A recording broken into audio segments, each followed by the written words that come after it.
c'est que nous avons terminé un cycle à l'époque de l'Égypte. Nous avons ouvert un deuxième cycle à l'époque de l'Afrique impériale. Et arrivé un troisième cycle avec le problème colonial et esclavagiste. Maintenant, nous sommes dans un nouveau cycle. Ce nouveau cycle commence très judicieusement. Pourquoi ? Nous avons quitté l'ère des poissons, nous sommes entrés dans l'ère du Verseau. C'est-à-dire que les énergies ne sont plus les mêmes. Moi, j'avais dit, ça fait 5 ans que je dis que ce que la France a fait en Afrique, elle ne pourra plus le faire. On me dit pourquoi ? Parce que l'ère du Verseau, ce n'est pas les énergies de l'ère des poissons. L'ère des poissons, c'était une énergie très basse, donc qui permettait aux bas instincts humains de se métastaser sur le territoire terrestre. Mais l'ère du Verseau, tout a changé. Le territoire terrestre a augmenté de fréquence, le soleil a augmenté de fréquence. On vous parle souvent de vent solaire qui perturbe même les réceptions radio et télévision. Donc ça veut dire quoi ? Ce vent solaire dont on vous parle, ça veut dire que la fréquence du soleil est montée, c'est métastasée, elle est beaucoup plus forte. Donc quand elle irradie la Terre, elle fait encore monter la fréquence de la Terre.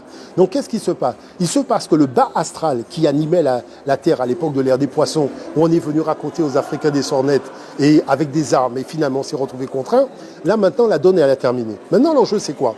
C'est d'expliquer à l'Africain comment tu fais pour imaginer que tu donnes la préséance à la tradition arabe sur ta propre tradition, alors qu'on n'a jamais vu un arabe prier son Dieu et faire pleuvoir dans le désert. Parce que nous, il pleut chez nous. Non ? Donc ça veut dire que si un Dieu ne donne pas de l'eau à un peuple, et le peuple se retrouve sans eau, c'est-à-dire tu ne peux pas boire, tu peux manger, tu ne peux pas faire d'agriculture, tu ne peux pas élever d'animaux, tu ne peux rien faire en fait. Comment tu fais pour t'asseoir, pour discuter d'un Dieu qui n'a même pas donné à son peuple de l'eau ? Ça veut dire que la colonisation a abruti l'Africain. Ça a abruti l'Africain au point que l'Africain, il se met... Moi, je vous dis, pour vous expliquer la situation. Non, mais je vous explique la situation pour que vous repreniez. Des femmes africaines décident de partir à la mosquée pour demander à l'imam de faire tomber la pluie. Elles tombent sur un vieux du village. Vous voyez, c'était au Bénin. Hein, et le vieux leur dit, mais qu'est-ce qui se passe ? Pourquoi les femmes sont comme ça ? Elles disent, oui, on va à la mosquée pour demander à l'imam de faire tomber la pluie. Et le vieux regarde les femmes et dit, mais attends, si les Arabes allaient faire tomber la pluie, il aurait déjà plu chez eux, non ? Donc venez voir les gens du village et on va faire tomber la pluie. Vous voyez le niveau de l'affaire ? C'est-à-dire que l'Africain a tellement perdu son esprit critique dans la colonisation qu'un truc qui est totalement aberrant, il le fait quand même. Donc tu es obligé de remonter la manivelle de l'intelligence pour lui dire, mais mon gars, quand même, fixe-toi des limites. Bon, maintenant, vous avez des gens qui débarquent qui vous disent, Dieu est bon. Dieu est bon, hein ? Ah oui, Dieu est bon, Jésus est bon. Ah, tout le monde est bon, d'accord, ok. Dans ton sous-sol, il t'a mis du coltan ? Non. Il t'a mis de l'uranium? Non. Il t'a mis du pétrole? Ah bon, il est bon et tu as rien? C'est bizarre ça. Un Dieu est bon avec un sous-sol vide, mais nous, notre Dieu, il est bon. On va l'appeler Atum, on va l'appeler Marie-Jeanne Ankila, on va l'appeler. Mais quand on descend dans notre sous-sol, il l'a rempli. Ça dit, il y a du diamant, il y a du coltan, il y a du manganèse, il y a tout ça. C'est ça un Dieu, non? Un Dieu, c'est un Dieu qui te donne un territoire où il pleut, à boire et à manger, des animaux. On a toutes sortes d'animaux en Afrique. On a des fleuves, on a de l'eau douce, on a de l'eau salée, on a toutes sortes de choses. Là, tu vois que Dieu est venu ici. Mais chez les gens, tu vois que Dieu est venu quelque part. Tu veux me dire qu'un prêtre blanc quitte sa leucodermie pour venir nous raconter que Dieu est bon? Tu lui dis, tu as du coltan, il n'en a pas. Tu as du pétrole, il n'en a pas. Tu as du manganèse, il n'en a pas. Tu as du thorium, il n'en a pas. Mais qu'est-ce que tu as? Ah ben, j'ai rien. Et qu'est-ce qu'on voit au début des Verseaux? Qu'est-ce qu'on voit? Que les Blancs, c'est une confrérie de peuples à sous-sol vide. Mais c'est ceux qui ouvrent leur bouche en te disant que Dieu est bon. Mais comment Dieu peut faire pour être bon quand il t'a rien donné dans ton réfrigérateur? Toute la problématique, professeur. C'est ça la problématique. C'est-à-dire, à un moment, il faut trancher la discussion. La discussion, on ne peut pas continuer à parler éternellement de choses qui n'ont pas d'intérêt. Il faut quand même prendre un peu d'élévation. Vous savez, ce qui a fait la puissance d'un peuple, ce sont ses routes commerciales. Regardez à travers l'histoire, un peuple qui n'avait pas de route commerciale au départ, n'avait rien, et il se bat pour avoir ses routes commerciales, développer une économie en relation avec d'autres, et c'est là qu'il commence à être puissant. Vous êtes pour une coopération déjà entre les pays africains? Bien sûr, parce que regardez, les Européens, ils allaient où? Ils allaient nulle part. Ils ont commencé à aller quelque part, quand ils ont commencé à étudier les routes commerciales africaines, à passer du côté de l'océan Indien pour briser le commerce mondial qui se faisait entre l'Afrique, l'Arabie, l'Inde et l'Asie. Et à partir de ce moment-là, avec la canonnière, puisqu'il faut le dire clairement, c'est avec la canonnière qu'ils ont canonné tout le monde, y compris les Turcs qui étaient là, et ils ont pris la main sur le marché mondial et ils ont créé leur route. Maintenant, vous voyez bien que la Chine parle de quoi? De la nouvelle route de la soie. Donc ça veut dire qu'ils avaient une ancienne route de la soie. Donc nous devons parler des routes que nous avions aussi. Parce que je tiens quand même à rappeler que le mot faire du commerce, c'est une invention de l'Égypte antique. Ça existe en égyptien ancien. Vendre, acheter, fixer le prix, la TVA, tout ça, ça existe. J'ai écrit un bouquin là-dessus pour montrer aux gens que tous les termes économiques, la monnaie, le premier étalon monétaire de l'Afrique s'appelait le chati. Et je vais vous montrer quelque chose. Regardez ça bien. En Afrique, nos souverains ont considéré qu'il y avait beaucoup trop d'or. Donc on ne pouvait pas donner à l'or la préséance de la monnaie. On l'a donné à l'argent. Donc c'est pour ça que le chati d'argent, c'est la monnaie la plus forte, qui fait 7,6 grammes. Après, vous avez le chati d'or et après, vous avez le chati de cuivre. D'accord? Voilà comment on a inventé le système monétaire. Aujourd'hui, vous prenez les monnaies européennes. Vous avez une monnaie sertie d'argent, qui est la plus forte. C'est 1 euro, 2 euros. Après, vous avez une monnaie qui est à la couleur de l'or et après, vous avez une monnaie qui est à la couleur du cuivre.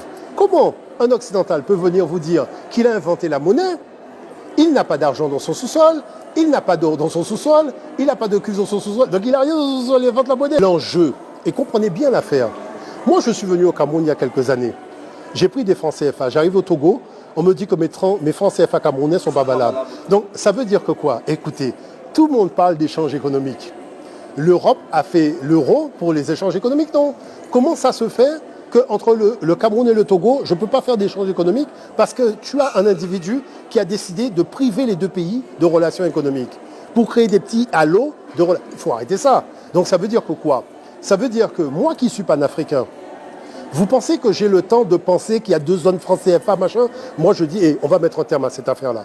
Parce que la puissance d'un territoire, la puissance d'un continent, c'est la puissance de ses relations économiques. Et il ne faut pas créer de barrières dans les échanges économiques. Donc c'est pour ça que c'est la première chose qu'il faut faire.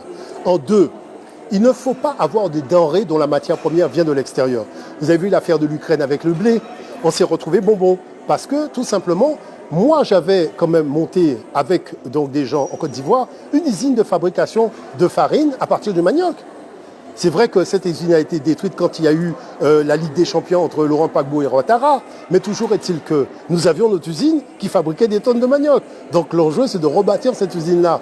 La chose, c'est qu'il faut arrêter de produire avec des choses qui viennent de l'extérieur quand c'est une matière première principale. Avec le manioc, on fait de la farine. Avec l'igname, on fait de la farine. Il y a beaucoup de choses avec lesquelles on peut faire de la farine. Et ce n'est pas de l'espace qui manque. Mais l'avantage de tout cela, c'est qu'on peut faire des gâteaux, on peut faire des crêpes, on peut faire beaucoup de choses. Nous, on a fait un test. On a pris la farine de manioc. Nous sommes allés dans la fête des étudiants de la Maison des Mines à Paris. On leur a dit, on prend en charge tout ce qui est restauration et compagnie. On a tout fait à base de farine de manioc.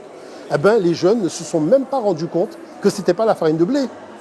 Quand on leur a demandé après, mais ils ne se sont pas rendus compte. Donc ça veut dire que l'Afrique a des atouts. Et la chose, c'est que l'économie, c'est un match de football qui se joue à domicile, pas à l'extérieur. La troisième chose que je dirais, qui est très importante, le monde noir a tendance à croire que prendre une franchise américaine et l'implanter chez vous, c'est faire de l'économie. Une franchise ne sera jamais de l'économie. Il faut que ça soit dit. On ment aux enfants dans les instituts de formation économique, dans les formations professionnelles. Parce que quel est l'enjeu? Comme ils sont financés par des multinationales pour certains, donc ça veut dire qu'on prépare l'enfant à travailler chez Coca-Cola. Ça veut dire que depuis que tu es né, tu vas à l'école pour travailler pour Coca-Cola. Et le BISAP qu'on a chez nous, on en fait quoi? On doit utiliser notre BISAP pour faire une puissance économique, pour l'imposer. Moi, je vous donne encore un autre exemple. Parce que tout le monde parle. Comment vous faites pour imaginer que nous, les Noirs, nous sommes par excellence reconnus pour nos performances sportives? D'accord? Et le Noir qui s'est entraîné, il va à McDonald's. Pourquoi on n'a pas une chaîne de restauration qui est basée sur des nutriments sportifs permettant à tous les jeunes qui sont en Afrique et ceux qui sont à l'extérieur, en Angleterre et compagnie, de venir dans notre chaîne où on fabrique nos choses à partir de notre attiéké, de notre manioc, d'avoir des aliments, des boissons, plus des huiles essentielles et des plantes médicinales qui permet à ce sportif qui a fait sa petite course le matin et qui veut se régénérer, il s'assied dans notre restaurant diététique et sportif, mais financé par les joueurs de football. Vous pensez que nos joueurs de football n'ont pas les moyens de faire? Mais bien sûr qu'ils ont les moyens de le faire.